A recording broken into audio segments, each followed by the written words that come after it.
Macuan Liscoa y Paninen Yanqui, Ma Moyolicate. Que sean todos bienvenidos y que su estancia sea agradable.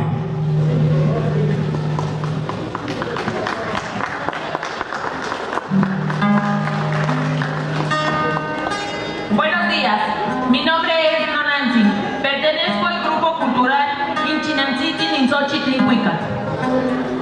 Semillitas, flor y canto, del profesor Fidencio Villanueva Rojas, Mindegui.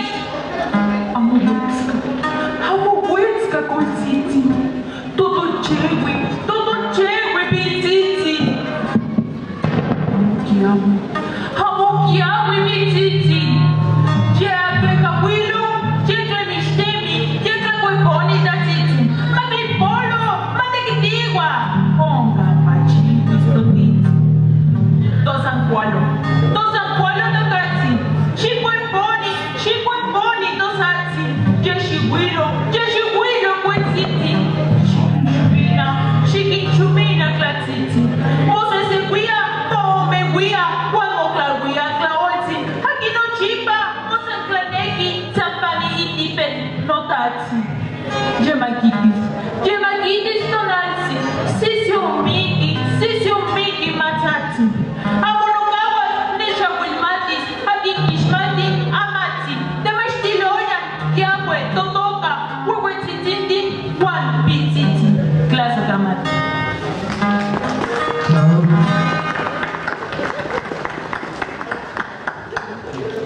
La labor del campo. No ríen los viejecitos. Se están entumeciendo los muchachitos. Se están doblegando los débiles tallitos. Nos sueltan lluvia las nubecitas. Ya viene el alicio llenando el cielo de nubes. Ya truena el cielo. Oh, papacitos, pues a trabajar, pues a resembrar, que así la barriguita se podrá saciar. La tusa devora, arruina las matitas, mata a doña Tusa, truena doña Tusa, se llenan, se ahogan de hierba todos los surquitos, de hierba pues los terrenitos.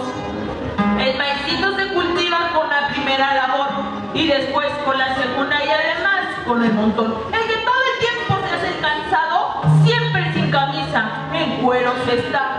Yo voy a ocultarse, yo voy a ponerse el suelecito. Mueren de cansadas las manecitas. Que ya descanse nuestro piecito.